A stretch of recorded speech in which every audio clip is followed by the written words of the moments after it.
I haven't really been watching the conventions for the Democrats or the Republicans because I don't care about either party.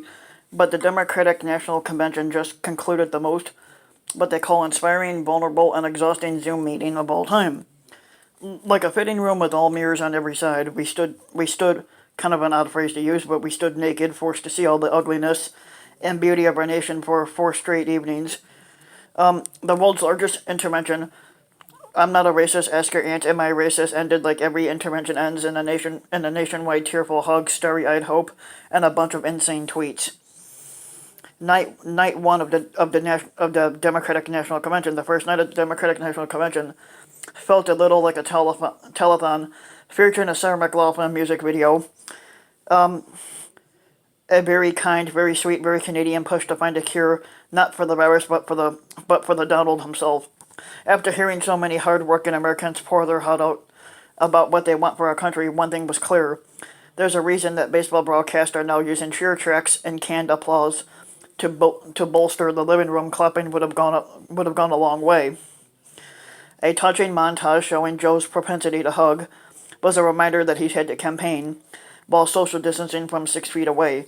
Bernie Sanders' stump speech, delivered before a wall of wood, sparked a fire, but it was Michelle Obama who provided the crescendo of the night, exercising restraint. She said he is clearly that Trump is clearly in over his head. He cannot meet this woman, and he's a fucking tool. It is what it is. It's a shitstorm, people. Michelle said as she made a plea to America to get out to vote, because if you think that things can't get worse, they can and they will. And we as a country are heaving into a paper bag. We want our whole country to be like we want our country to be like Florida. I don't know what that means exactly on that part. Night 2. Tuesday night featured a pre-taped Bill Clinton speaking remotely and for the first time ever briefly. That was followed by the first compelling roll call in convention history. It was an illustration of how diverse and beautiful the country is and how much we've been cooped up for so long. The portion of the evening lasted roughly 16 hours. Night 3, the bulk of the evening, was a minor key dirge about gun violence, the racial divide, immigration, and the pandemic. Yet Wednesday had the highest ratings, with Thursday still unknown because, as the saying goes, give the people what they want, and America wanted to hear from Senator Kamala Harris and former President Barack Obama. Night 4, home stretch, MC Julia Louis-Dreyfus served up a jolting juxtaposition of comedy and gut-wrenching segments, sort of like the current administration.